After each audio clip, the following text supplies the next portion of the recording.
اذان دور کی مسجد میں ہو رہی ہے، یہاں نہیں ہو رہی ہے، اس لیے ہم اپنا پروگرام جو ہے جاری رکھ سکتے ہیں، شرعاً بھی کوئی اس میں قباحت نہیں ہے۔ اب میں اس پروگرام کے روح رواں ہمارے مربی اور جیسا کہ آپ پچھلے دنوں حضرت کے بیانات سنتے آئے ہیں، ایک نئے ہندوستان کی تعمیر کا عزم لے کر کے حضرت والا اس وقت جے پور تشریف لائے ہیں،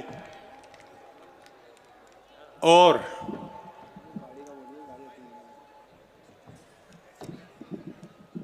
حضرت خاموشی کے ساتھ بیٹھے رہیں، انشاءاللہ نماز ہم عشاء کی یہیں پڑھیں گے۔ تو حضرت والا ایک مشن لے کر کے چل رہے ہیں، اور اس مشن کا آغاز اللہ کا شکر احسان ہے اور جے پور والوں کی خوش قسمتی ہے کہ اس مشن کا آغاز اور اس کی تفصیلات یا کیا فکر ہے جو ہندوستان کے اندر تبدیلی لا سکتی ہے، اس کا آغاز، اس تبدیلی کا آغاز، اس سماجی تبدیلی کا آغاز انشاءاللہ العزیز جے پور کا یہ کربلا میدان اس کا شاہد اور گواہ بننے جا رہا ہے۔ تو میں حضرت والا سے گزارش کروں گا کہ وہ اپنے خطاب سے آپ حضرات کی روحانی تسکین کا سامان پیدا کریں۔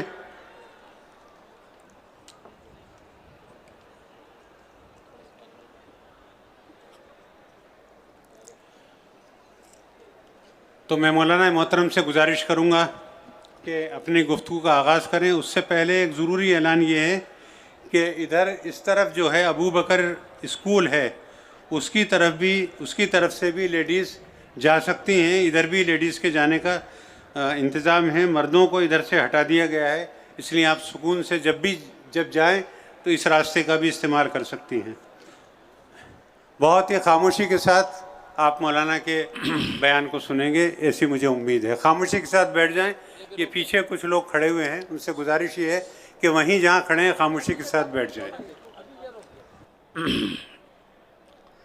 السلام علیکم ورحمۃ اللہ وبرکاتہ۔ الحمد للہ وکفى وسلام على عباده الذین اصطفى، اما بعد، اعوذ باللہ من الشیطان الرجیم، بسم اللہ الرحمن الرحیم۔ یہ سامنے گیلری کے اندر کچھ وہ ہو گیا ہے، والنٹیئر سے گزارش ہے کہ خاموشی کے ساتھ بٹھا دیں ان لوگوں کو۔ آپ لوگ بیٹھے رہیں، آپ لوگ کچھ نہیں کریں، بیٹھے رہیں، کچھ نہیں ہے، وہ کچھ لوگ جا رہے ہیں، خاموشی کے ساتھ بیٹھ جائیں۔ اعوذ باللہ من الشیطان الرجیم، بسم اللہ الرحمن الرحیم۔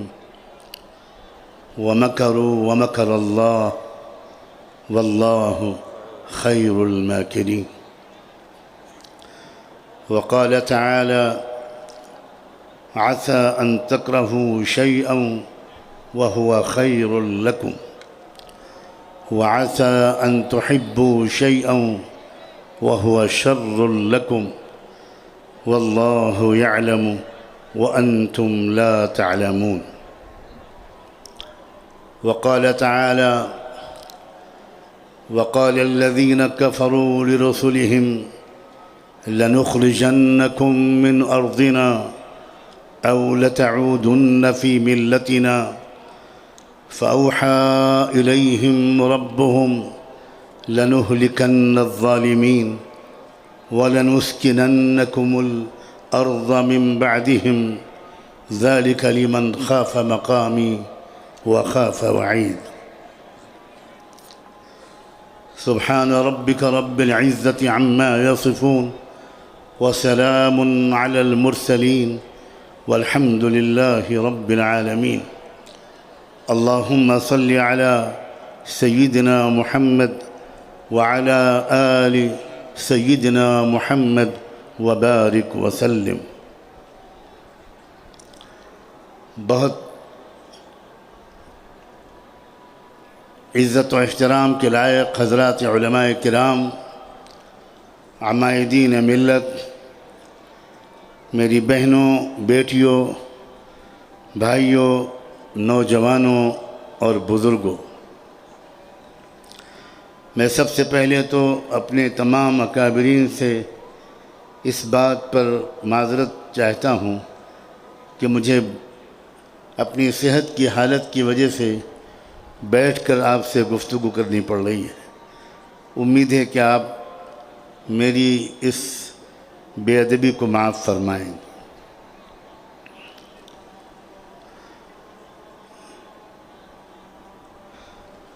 حالات کو دیکھنے کے دو رخ ہوتے ہیں۔ ایک رخ تو وہ ہے جو آپ سب کو اچھی طرح معلوم ہے اور جس رخ کی وجہ سے جو فکر مندی، جو بے چینی، جو اضطراب، جو تشویش آپ سب کو ہے، مردوں کو بھی خواتین کو بھی، وہ رخ بالکل عیاں ہے۔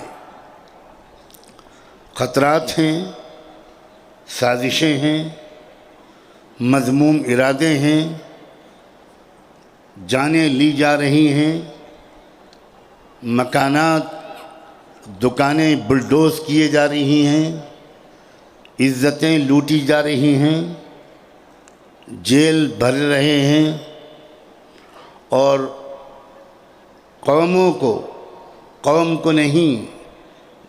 کو مایوسی اور خوف میں مبتلا کرنے کی بھرپور کوشش کی جا رہی ہے۔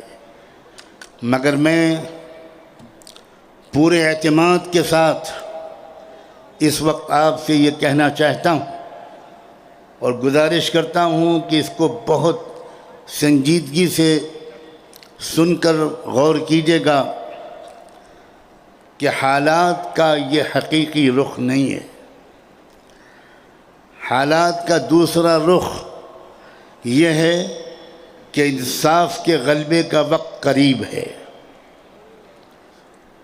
حالات کے حقیقی رخ یہ ہے کہ امن و انصاف کے قیام کا وقت قریب ہے۔ یہ ہمیشہ پوری تاریخ میں انصاف کا قیام جب بھی قریب ہوا ہے تو اس سے پہلے چیلنجز آتے ہیں، اس سے پہلے جھنجھوڑ دینے والے حالات آتے ہیں، اور دنیا میں ظلم کا مزاج رکھنے والے لوگ وہ ظلم کو اپنی آخری انتہا تک پہنچانے کی بھرپور کوشش کرتے ہیں۔ میں نے ایک آیت پڑھی تھی سورہ ابراہیم کی، جس میں اللہ نے انسانی تاریخ کے واقعات کو بیان فرماتے ہوئے ارشاد فرمایا ہے کہ ہر دور میں انبیاء علیہم السلام کو یہ دھمکیاں سننی پڑی ہیں اپنے زمانے کے سچائیوں کو جھٹلانے والوں کی طرف سے کہ لَنُخْرِجَنَّكُم مِّنْ أَرْضِنَا أَوْ لَتَعُودُنَّ فِي مِلَّتِنَا، تم کو ہمارا دیش چھوڑنا پڑے گا، ہم تم کو اپنے ملک سے، اپنے دیش سے نکال کر رہیں گے، ہمارے دیش میں تمہارے رہنے کی صرف ایک شکل ہے کہ تم گھر واپسی کرو۔ لَتَعُودُنَّ یہ قرآن کا اعجاز ہے کہ قرآن نے وہی واپسی کا لفظ بولا ہے جو آج کچھ لوگ بول رہے ہیں۔ کیا یہی منصوبہ ہمیشہ ظالموں کا ہمیشہ پورا ہوا ہے؟ نہیں۔ سورہ ابراہیم کی اسی آیت میں اللہ نے ایک طرف ظالم طاقتوں کے منصوبوں کو، ان کی پلاننگ اور خواہشات اور تمناؤں کو بیان کرنے کے بعد اپنے نبیوں اور رسولوں سے صاف یہ ہے فَأَوْحَىٰ إِلَيْهِمْ ہوں گے، اور تم کو سکون کا خیال رکھنا، ذالک لمن خاف مقامی وخاف وعید، جو بھی یہ انعام، یہ انجام اور یہ مستقبل صرف ان کا مقدر ہوگا جو روز محشر میرے سامنے کھڑے ہونے، اور کہ صورتحال کا یہ پہلو سامنے رکھیے۔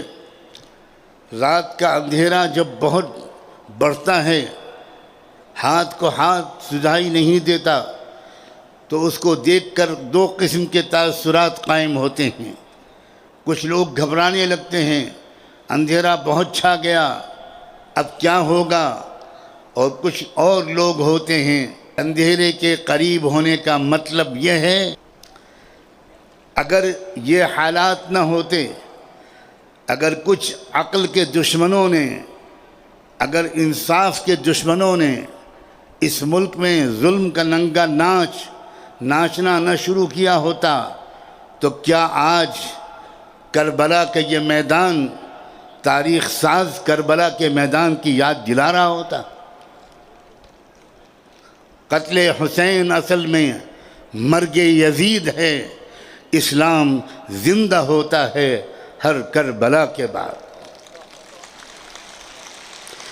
میں آپ کو ڈرانے نہیں، خوشخبریاں سنانے آیا ہوں۔ میں آپ کو بہت ہی محتاط لفظوں میں بہت مثبت اور حاضر ہوا ہوں۔ خطرات سے آگاہ کرنے کا کام میرے پیشرو فاضل مقرروں نے، جن میں بڑے فاضل علماء بھی، جن میں زندہ دل نوجوان بھی چاہتا ہوں، اور جو ایک بہت بڑی مثبت علامت حال میں سامنے آئی ہے،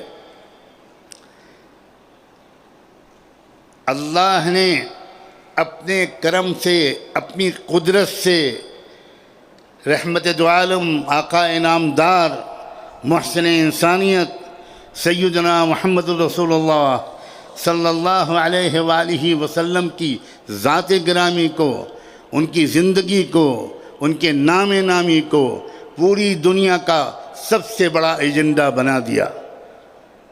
یہ اللہ کی قدرت ہے۔ پوری دنیا کا میڈیا، پوری دنیا کے اخبارات، پوری دنیا کے مفکرین و مدبرین، پوری دنیا کے اہل قلم، پوری دنیا کے پالیسی میکرز، پوری دنیا کے ممبران پارلیمنٹ، یہاں تک کہ اقوام متحدہ اور سلامتی کونسل کے سوچنے سمجھنے والے لوگ، وہ اس وقت ایک ہی ذات کے متعلق اپنے خیالات کا اظہار کرنے پر مجبور ہیں، اور وہ ذات ہے سیدنا محمد الرسول اللہ۔ آپ ذرا مثبت انداز سے حالات کو سوچنے کی عادت ڈالیے۔ یاد رکھیے، یہ منفی جو نیگیٹو حالات ہیں، ان کے پیچھے ایک زبردست پازیٹیو تصویر چھپی ہوتی ہے۔ اگر آپ صرف میڈیا کے ذریعے حالات کو سمجھنے کی کوشش کریں گے تو کبھی بھی صورتحال کی اصلی حقیقت کو اور منفی منظرنامے کے پیچھے چھپے ہوئی پازیٹیو حقیقت کو نہیں سمجھ پائیں گے۔ ہم کروڑوں بلینز آف ڈالرز خرچ کرتے تو ہم پوری دنیا کے لوگوں کو ایک رات میں، ایک دن میں محمد الرسول اللہ کی شخصیت کا نام لینے کی طرف متوجہ نہیں کر سکتے تھے۔ آپ سوچئے کہ اللہ تعالیٰ نے کیا کیا۔ وَمَكَرُوا وَمَكَرَ اللَّهُ وَاللَّهُ خَيْرُ الْمَاكِرِينَ۔ انہوں نے منصوبہ کچھ اور بنایا اور اللہ نے منصوبہ کچھ اور بنایا، اور منصوبہ پورا ہوتا ہے صرف اور صرف اور صرف اللہ کا۔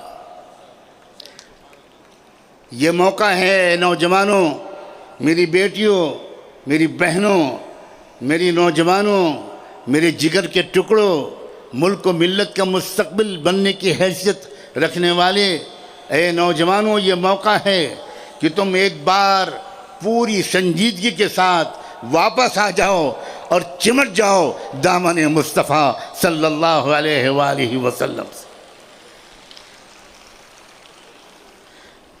جس بدبخت و بد نصیب یا بے خبر اللہ کی بندی نے، میں نے تو اس کو بھی اپنی بیٹی کہہ کے مخاطب کیا ہے، اس لیے کہ نبیوں کی زبان محبت بھری ہوتی ہے، میں جس بندی نے جانے انجانے میں گستاخی کی رحمت دو عالم صلی اللہ علیہ وآلہ وسلم کی شان میں، اس نے ایک موقع فراہم کیا ہے۔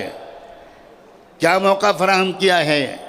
ان کروڑوں مسلمانوں کے لیے جو غلطی سے ابھی تک محمد الرسول اللہ کی زندگی سے، ان کی شخصیت سے، ان کی سیرت و کردار سے، ان کے درد و غم سے، ان کے پیغام سے، انسانیت کے لیے ان کی محبت سے، ان کے عدل و انصاف سے، ان کی سخاوت سے واقف نہیں تھے، یہ موقع فراہم کیا ہے اے میرے نوجوانوں تمہارے لیے کہ تم اب محمد الرسول اللہ کی سیرت کو پھر سے پڑھو۔ مجھے جواب دو، ایسا کرو گے؟ کیا اس بات پر شرمندگی نہیں ہے کہ واقعی ہم بھی محمد الرسول اللہ کی ذات سے ویسی وابستگی، ویسا تعلق، ویسی عملی فالوئنگ، ویسا علم، ویسی واقفیت، ان کی زندگی، ان کے اخلاق و کردار، ان کے جذبات، ان کی آرزوئیں، ان کی تمناؤں سے، ان کے شب و روز کے معمولات سے ہم بھی اتنے واقف نہیں ہیں جتنا واقف ہونا چاہیے۔ اس آسمان کے نیچے ایسا دردمند انسان، ایسی محبتوں کی برکھا برسانے والا، دشمنوں کو دوست بنانے کا سلیقہ رکھنے والا، غلطیوں کو معاف کرنے والا، اپنے اوپر پتھروں کی بارش کرنے والوں کے لیے دعائیں کرنے والا، اور آئے ہوئے عذاب کو اللہ کی خوشامد کر کے واپس کروا دینے والا، نہ آسمان کی آنکھوں نے محمد سے پہلے نہ کبھی دیکھا، نہ آئندہ کبھی دیکھیں گے۔ مگر کیا نوجوانوں، برا نہ ماننا، تمہاری عزت ہماری عزت ہے، برا نہ ماننا، کیا ہم محمد الرسول اللہ کی زندگی پر عمل کر رہے ہیں؟ کیا ہماری عبادتیں، کیا ہمارے اخلاق، کیا ہماری معاشرت، کیا غریبوں کے ساتھ ہمارا سلوک، کیا صفائی ستھرائی کا ہمارا اہتمام، کیا ہیلتھ اینڈ ہائیجین کے اصولوں پر عمل کرنے کے سلسلے میں اللہ کے رسول کی تعلیمات، کیا پڑوسیوں کے ساتھ حسن سلوک، کیا یتیموں، غریبوں، مظلوموں، کسانوں، مزدوروں، مقروضوں، بیماروں، قیدیوں کے ساتھ کیا ہمارا اس طرح کا تعلق ہے جو تعلق محمد رسول اللہ نے زندگی بھر نبھا کر دکھایا اور جو سکھا کر گئے؟ ہمیں شرمندگی کے ساتھ اس کا اعتراف کرنا چاہیے کہ ہم سے قصور ہوا ہے، اور یہ جو موجودہ واقعہ ہے اس شر سے یہ خیر نکلنا چاہیے کہ پورے تمام مسلمانوں کا ایک جواب ہو، اور وہ یہ کہ تم نے ہم کو متوجہ کر دیا، آج سے نہ ہماری کوئی نماز لیٹ ہوگی، نہ ہمارے اخلاق خراب ہوں گے، نہ کوئی اولاد اپنے ماں باپ کے ساتھ اونچی آواز میں بات کرے گی، نہ کوئی امیر کسی غریب کو حقارت سے دیکھے گا، ہمارے محلے میں کوئی ایسا نہیں رہے گا جو بھوکا سو جائے۔ ہم اپنے غریب بھائیوں کے بچوں کی اچھی تعلیم کا انتظام کریں گے، اس لیے کہ یہی سکھایا تھا آقا نے۔ ہم اپنے بھوکے پیاسے لوگوں کو کھلائیں گے اور پلائیں گے، ان کی خدمت کریں گے، اور اس میں دھرم اور ذات کا کوئی بھید بھاؤ نہیں کریں گے۔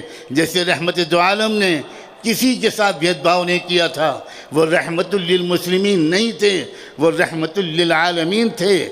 یہ بھی ہو سکتا ہے کہ آپ موجودہ حالات کا جواب صرف غصے بھری تقریروں سے دے دیں اور نعرے لگا کر دے دیں اور احتجاج کر کے دے دیں، یہ بھی ہو سکتا ہے۔ اور یہ بھی ہو سکتا ہے کہ آپ اس کا جواب اس طرح دیں کہ رات کے اندھیرے میں میں اپنی بیٹیوں سے بھی کہہ رہا ہوں، بہنوں سے بھی کہہ رہا ہوں، بھائیوں نوجوانوں سے بھی کہہ رہا ہوں، اس طرح بھی آپ موجودہ حالات کا جواب دے سکتے ہیں کہ رات کے اندھیرے میں آپ چپ چاپ جانماز بچھائیں، جانماز نہ ہو تو پھٹے ہوئے بورے کو بچھائیں، اور اس کے بعد اللہ کے سامنے توبہ کی نیت سے سجدہ کریں اور درود شریف کی تسبیح پڑھیں، اللہ کے رسول، اہل بیت اطہار، صحابہ کرام، امہات المومنین، ان کو یاد کریں اور ان سے کہیں ہم آپ سے معافی مانگتے ہیں، شاید ہماری وجہ سے آپ بدنام ہو رہے ہیں، آج سے ہم آپ کو بے آبرو نہیں ہونے دیں گے۔ اور یہ بھی عجیب قدرت کا اعجاز ہے کہ ایک صرف رسول اللہ کا نام نہیں لیا گیا، اہل بیت اطہار میں سے، خانواد نبوت میں سے ایک پاک دامن خاتون کا بھی نام لیا گیا۔ ہمارے مولانا نے ابھی ازواج مطہرات کا جس عظمت و احترام کے ساتھ تذکرہ کیا، اس نے میرے ذہن کو اس طرف متوجہ کیا۔ یہاں جو بہنیں اور بیٹیاں بیٹھی ہیں، میں ان سے بھی خاص طور پر کہہ رہا ہوں، یہ وقت ہے کہ ام المومنین سیدہ عائشہ کی پاک دامن زندگی اور انسانیت پر ان کے احسانات، علم کے پھیلانے کے سلسلے میں ان کی خدمات، ان کی وفاداریاں، ان کی جرت، ان کی بہادری، ان کی عفت و پاک دامنی، ہماری ایک ایک بیٹی اپنا آئیڈیل بنا لے سیدہ عائشہ صدیقہ رضی اللہ تعالی عنہا کو، سیدہ فاطمہ زہرا بطول رضی اللہ عنہا کو۔ یہ موقع ہے، آپ یہ رخ بھی دے سکتے ہیں موجودہ حالات کا، کوئی قانون آپ کو اس رخ کے دینے سے نہیں روک سکتا۔ یہ موقع ہے۔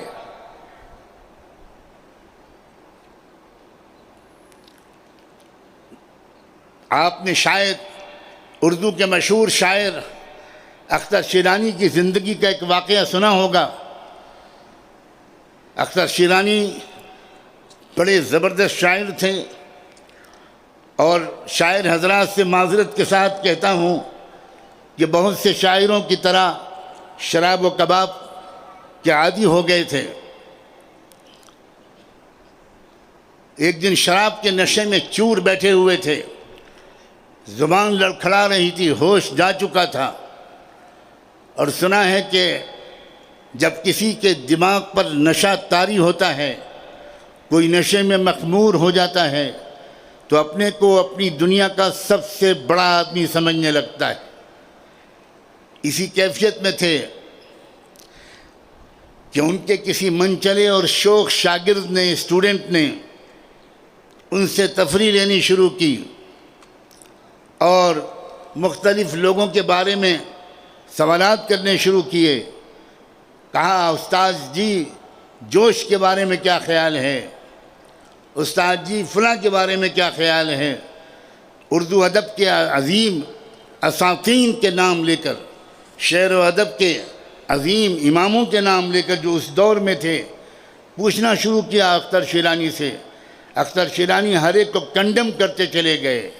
ارسطو اور سقراط کے بارے میں پوچھا، ان کے وہی عجیب و غریب تمسخر آمیز انداز سے جواب دیا اختر شیرانی نے۔ اس وقت کسی بے خبر نوجوان کی زبان سے ایک عجب جملہ نکلا۔ وہ ایک کمیونسٹ نوجوان تھا، اس نے سوچا کہ یہ ایک اچھا موقع ہے، استاد جی نشے کی کیفیت میں ہیں، ایک جملہ ان سے کہلوا لیا جائے جو بعد میں سند بن جائے گا ہم شاگردوں کے لیے۔ اس نے کہا، اور حضور استاد حضور پیغمبر محمد کے بارے میں کیا خیال ہے؟ نوجوانوں کلیجے پر ہاتھ رکھ کر سنو کہ شراب کے نشے میں چور، وہ اختر شیرانی، یہ نام نامی سنتے ہی تھر تھر کانپنے لگے، جام پھینکا، چھڑی اٹھائی، اور اس طرح اس نوجوان کے پیشانی پر مارا کہ اس کے پیشانی میں پھٹ گیا سر اس کا، اور کہا اختر شیرانی نے کہ ناہنجار، اے بدبخت، تیری ہمت کیسے ہوئی کہ تو نے میری ناپاک مجلس میں یہ پاک نام لیا؟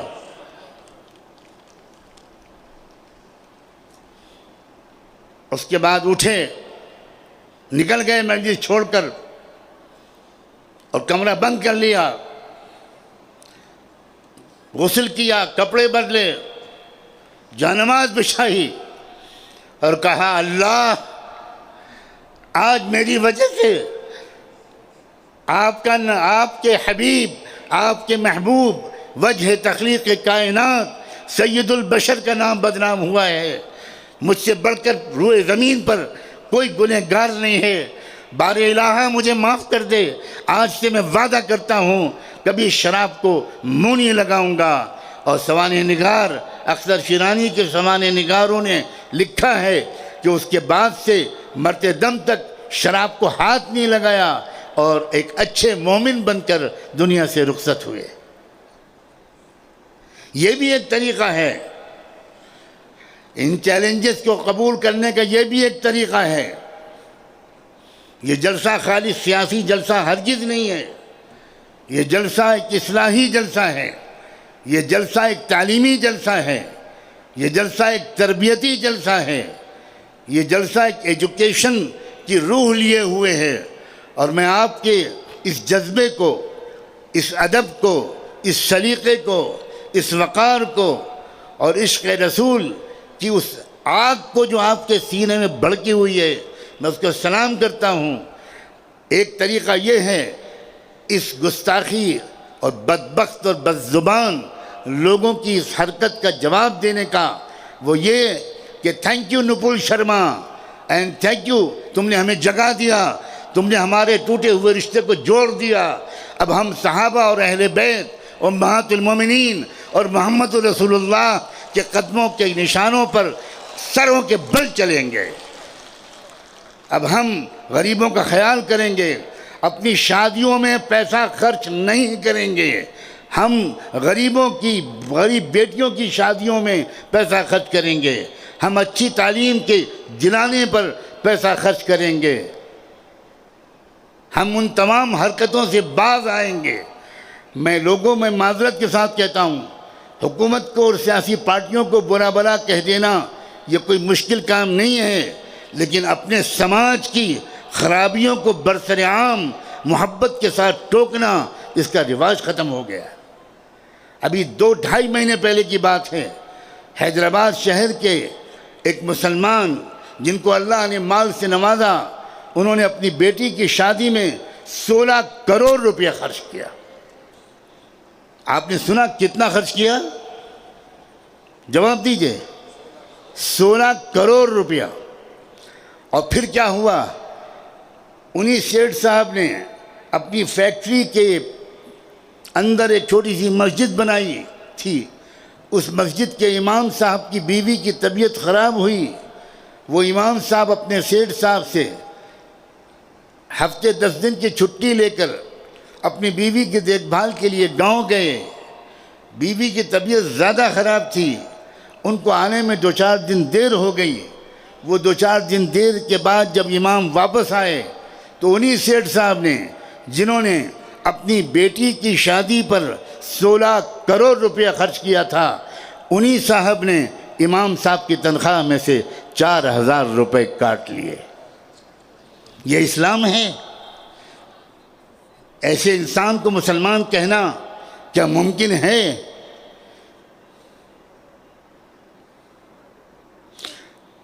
میں آپ کا دل دکھانے کا کوئی حق نہیں رکھتا، مگر آپ کی محبت، آپ کے خلوص، آپ کی سادہ لوحی،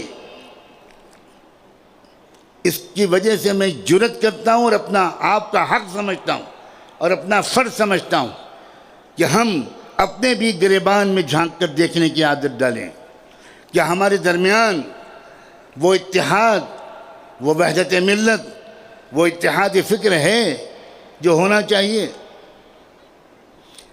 کیا یہ حقیقت، یہ تلخ حقیقت صحیح نہیں ہے کہ اگر کچھ احمق بیوقوف اور ظالم لوگوں نے زمین تنگ نہ کی ہوتی تو آج کربلا کا میدان بھی تنگ نہ ہوتا، ہم اور آپ یہاں نہ ہوتے۔ ہم جو اکٹھا ہو رہے ہیں، ہر جگہ ہمارے اندر ایک بے چینی ہے، اس بے چینی کے پیچھے آپ سمجھیے، اسی لیے میں نے وہ آیت پڑھی تھی کہ عسیٰ ان تکرہوا شیئا وہو خیر لکم، ہو سکتا ہے کہ کوئی صورتحال یا کوئی چیز تم کو بہت ناپسند ہو مگر وہ تمہارے لیے بہت مفید ہو، اور ہو سکتا ہے کہ کوئی چیز اور کوئی صورتحال تم کو بہت پسند ہو مگر وہ تمہارے لیے نقصان دہ ہو۔ واللہ یعلم وانتم لا تعلمون، اللہ جانتا ہے اور تم نہیں جانتے۔ ملک میں اس وقت میں انتہائی آپٹیمسٹک اور پازیٹیو آؤٹ لک کا انسان ہوں۔ ملک میں اس وقت اتنا شاندار موقع پیدا ہو گئے ہیں، اور میں پڑھے لکھے لوگوں کو ان کی زبان میں خطاب کرتے ہوئے کہنا چاہتا ہوں، کوئی قوم آج تک کبھی بھی کامیاب نہیں ہوئی جب تک کہ چیلنجز کو اپارچونٹیز میں کنورٹ کرنے کا فن وہ قوم سیکھ نہیں لیتی۔ چیلنجز جو آتے ہیں یہی قوموں کی ترقی کا سبب بنتے ہیں۔ نارمل حالات یہ قوموں کو سلا دیتے ہیں۔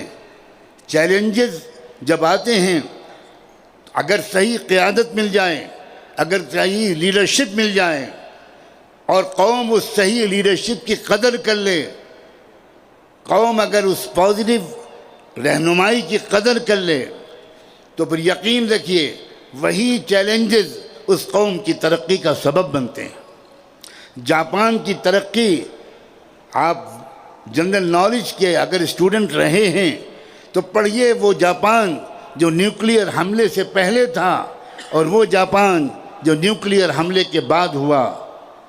جاپان کی ساری ترقی ٹیکنالوجی میں، انڈسٹری میں جو زبردست ترقی ہوئی ہے وہ نیوکلیئر حملے میں برباد ہو جانے کے بعد ہوئی ہے، جب جاپان کھنڈر بنا دیا گیا تھا۔ لیکن بات کیا تھی؟ جاپانی قوم جذباتی قوم نہیں ہے، جاپانی قوم ریئلسٹک قوم ہے، ایک سائنٹیفک اپروچ ہے اس کے اندر۔ چنانچہ جاپان میں اس وقت بادشاہ کو ایک موقع ملا قوم کو خطاب کرنے کا، ریڈیو اسٹیشن ٹوٹ پھوٹ گیا تھا نیوکلیئر اٹیک کے بعد، ٹوٹے پھوٹے تاروں کو جوڑ کر اس وقت کے جاپان کے بادشاہ نے اپنی قوم سے ریڈیو پر خطاب کرتے ہیں۔ کیا آپ بھی دہرائیں گے یہ جملے؟ آج ہم عہد کرتے ہیں کہ ناقابل برداشت چیزوں کو برداشت کریں گے، یہ کہا جاپان کے بادشاہ نے۔ آج ہم عہد کرتے ہیں کہ آج ہم اپنی قومی ترقی کے لیے human resources and financial resources, اپنے مال کو عیاشیوں پر نہیں قومی ترقی پر خرچ کریں گے، اپنی صلاحیتوں کو تماش بینی پر نہیں قومی ترقی میں لگائیں گے۔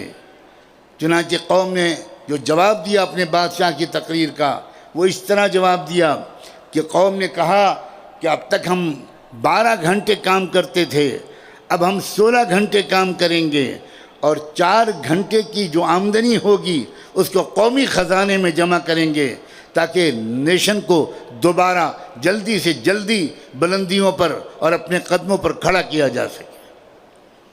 میں نہایت روشن امکانات دیکھ رہا ہوں اپنے ملک میں، بہت یقین کے ساتھ کہہ رہا ہوں، نہایت روشن امکانات ہیں۔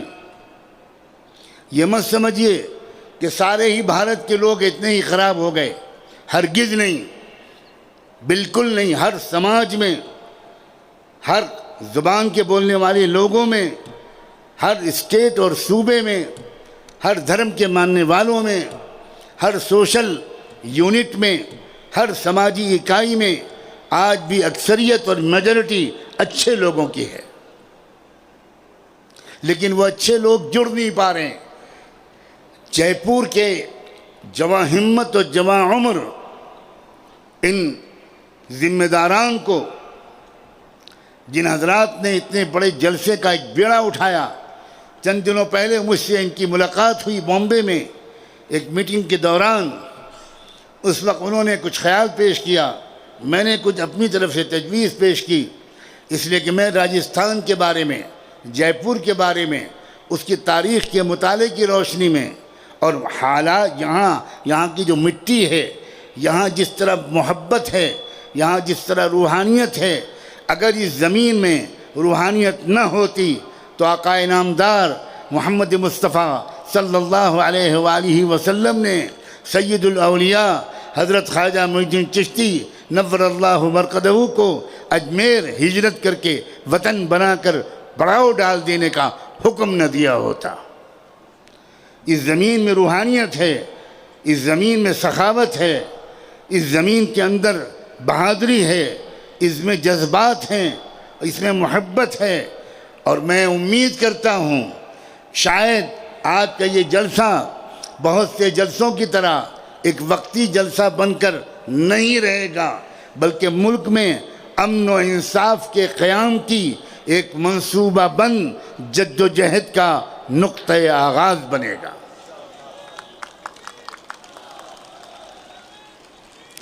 کہیے انشاءاللہ۔ آپ کے ارادے مضبوط ہونے چاہیے۔ میں اپنی بہنوں اور بیٹیوں سے بھی کہنا چاہتا ہوں، قدم قدم پر آج پوری انسانی دنیا یہ نظارہ دیکھ رہی ہے کہ جہاں مردوں کے قدم ڈگمگانے لگتے ہیں وہاں ہماری بیٹیاں اور بہنیں بہادری کا ثبوت دیتی ہیں۔ شاباش ہے بیٹیوں، شاباش ہے بہنوں۔ کیا حجاب کا مسئلہ، کیا ٹرپل طلاق کا مسئلہ، تم نے ثابت قدمی دکھائی، تم نے استقامت دکھائی، تم نے ہمت دکھائی، تم نے طے کیا کہ ہم شریعت محمدی کا دامن نہیں چھوڑیں گے۔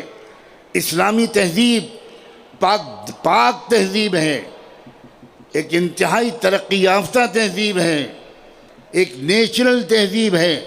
اسلام صرف نماز روزے کرتے پجامے ٹوپی کا نام نہیں ہے، اسلام ایک تہذیب ہے، اسلام ایک سویلائزیشن ہے، اسلام انسانی ویلیوز کے مقدس مجموعے کا نام ہے۔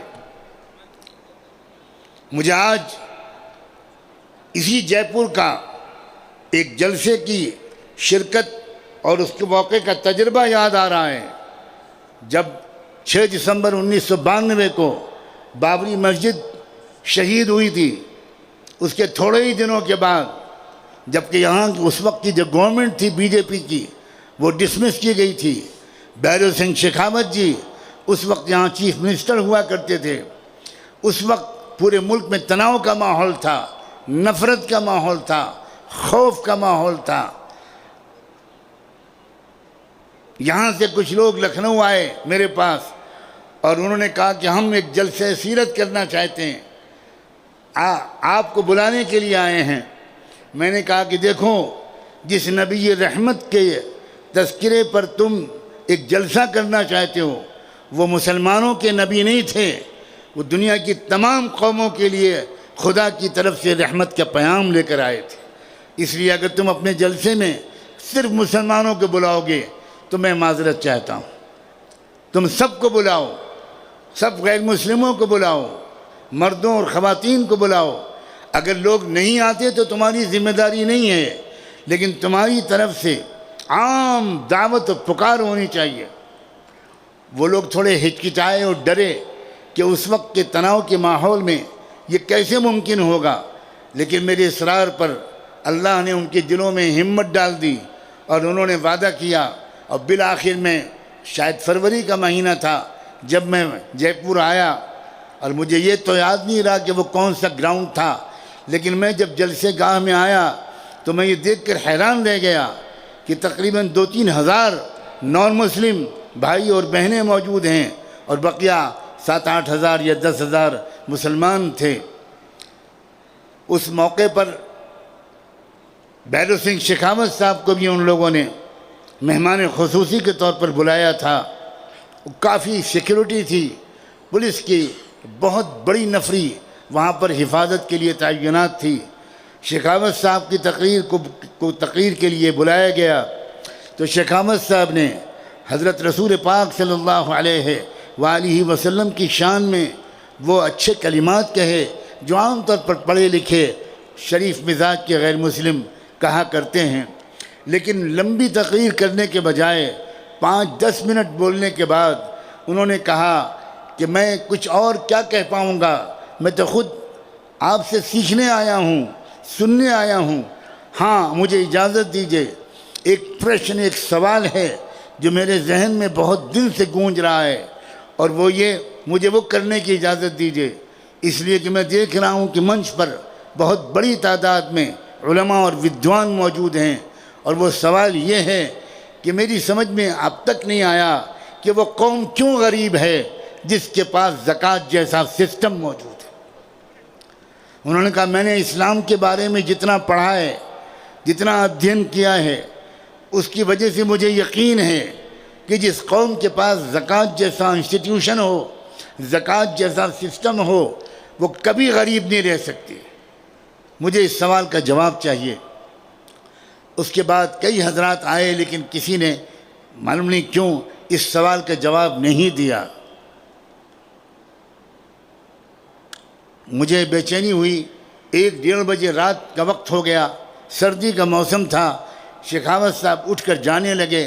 میں نے جلسے کے منتظمین سے کہا کہ ان سے درخواست کیجئے کہ یہ چند منٹ رک جائیں اور ان فاضل مقرر کی تقریر کے بعد مجھے اس سوال کا جواب دینے کے لیے بلا لیجئے۔ ہو سکتا ہے کہ میں 1.5-2 منٹ میں اس سوال کا جواب دے دوں، اس کے بعد شیخاوت صاحب تشریف لے جائیں۔ چنانچہ ایسے ہی ہوا، مجھے بلایا گیا اور میں نے کہا کہ بہت سیدھا سا جواب ہے، وہ یہ کہ وہ لوگ جن کو زکوٰۃ دینی چاہیے ان میں سے اکثریت آج زکوٰۃ نہیں دے رہی مسلمانوں کی، اور دوسری بات یہ کہ جس طرح زکوٰۃ دینا چاہیے اس طرح زکوٰۃ نہیں دیتے لوگ۔ جو سسٹم ہونا چاہیے، زکوٰۃ اس طرح نہیں دی جانی چاہیے کہ ایک انسان زندگی بھر زکوٰۃ ہی لیتا رہے۔ سیدنا عمر بن خطاب نے سرکاری فرمان جاری کیا تھا کہ اذا اعطیتم فاغنوا، جب تم زکوٰۃ کسی کو دو تو اتنی دو کہ وہ خود اگلے سال زکوٰۃ دینے والا بن جائے۔ اپنے پیروں پر لوگوں کو کھڑا کرو، امپاورمنٹ کا مسئلہ ہے۔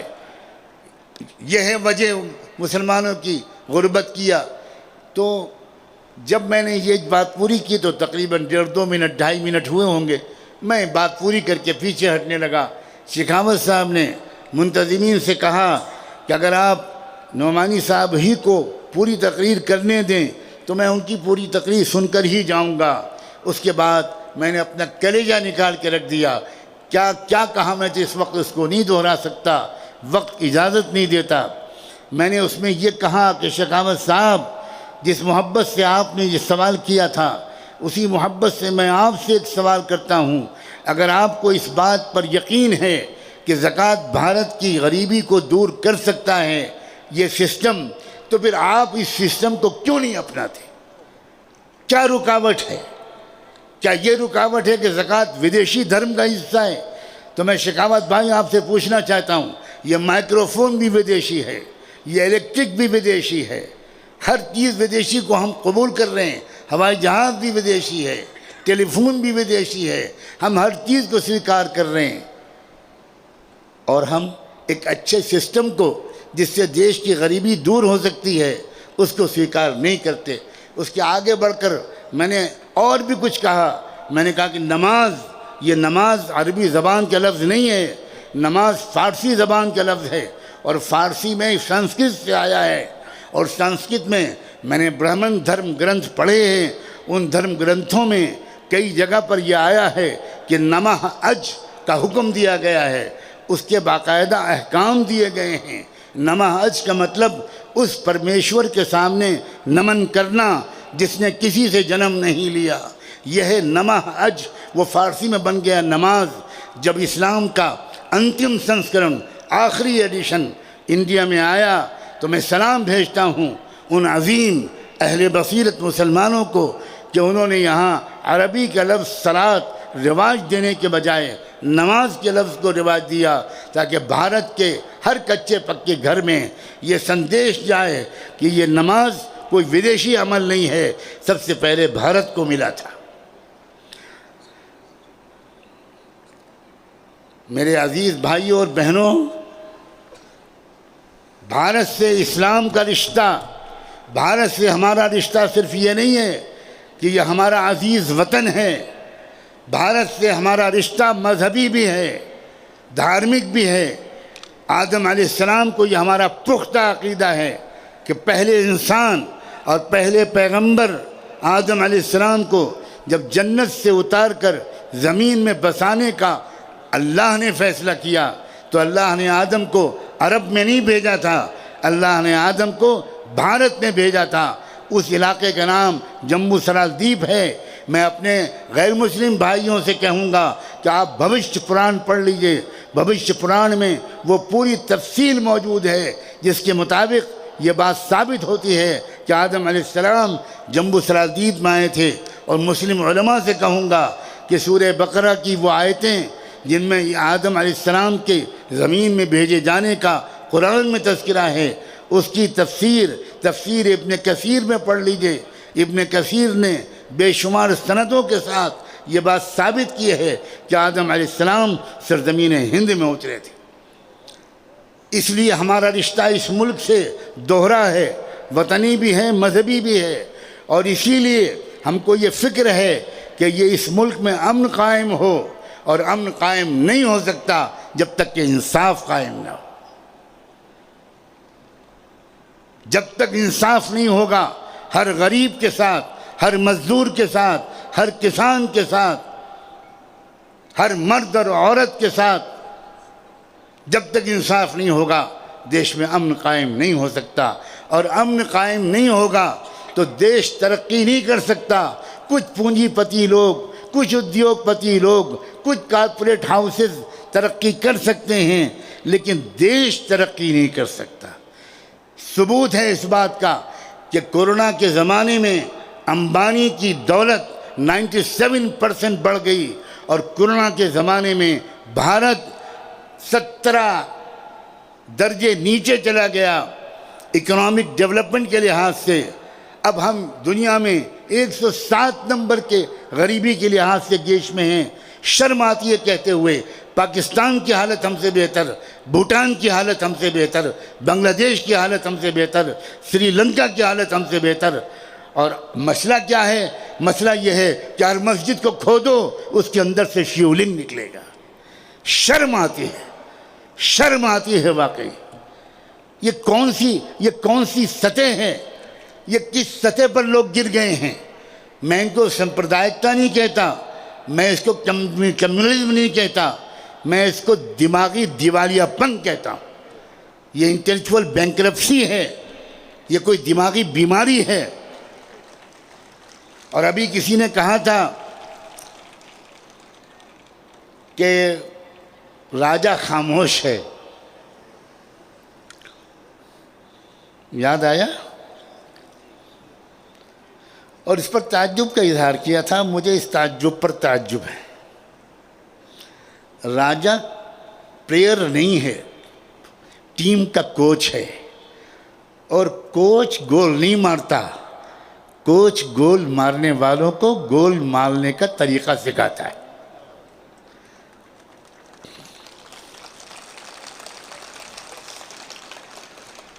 کوچ بہت میچور ہے، بہت سمجھدار ہے۔ وہ پردے کے پیچھے سے کٹپٹلیوں کی ناچ نچا رہا ہے، لیکن میں اس نیگیٹو آسپیکٹ کو بیان زیادہ نہیں کروں گا، کیونکہ اس سے آپ کو جوش تو آئے گا، تالیاں بجائیں گے آپ، لیکن آپ کو رہنمائی نہیں ملے گی، آپ کو لائن آف ایکشن نہیں ملے گا۔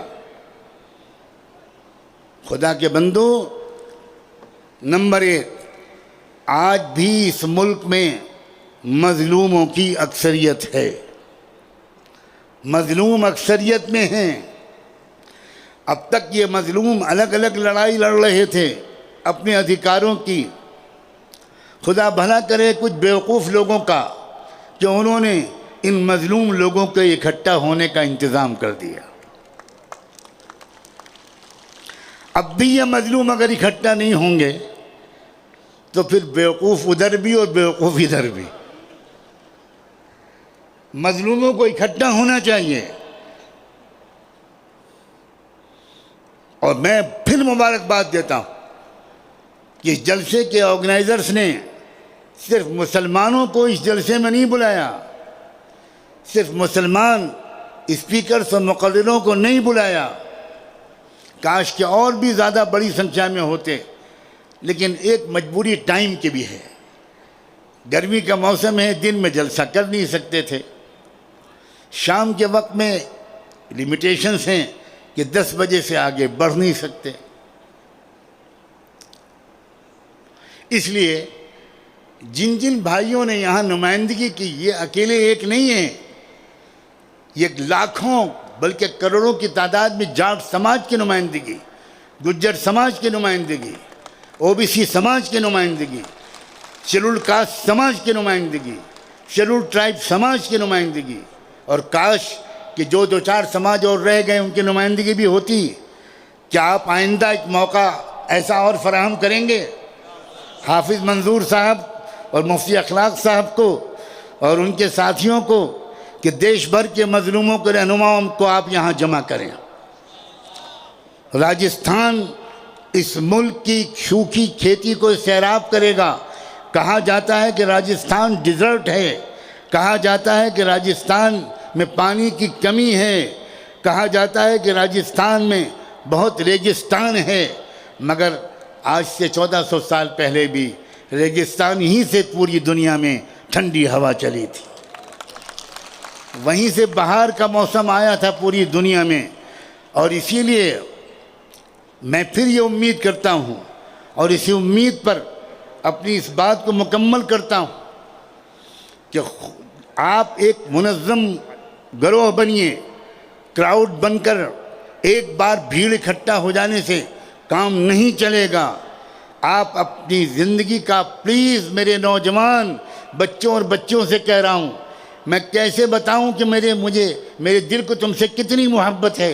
کاش کے وقت میں گنجائش ہوتی تو میں تم میں سے ایک ایک کے گھر کے دروازے پر آتا اور فقیروں کی طرح صدا لگا کر باہر کھڑا انتظار کرتا. اور میں جب تم باہر نکلتے تو میں تم سے کہتا کہ میں ہاتھ جوڑ کر یہ فقیر تمہارے دروازے پر اس لیے آیا ہے کہ اپنے ٹائم کو ویسٹ مت کرو.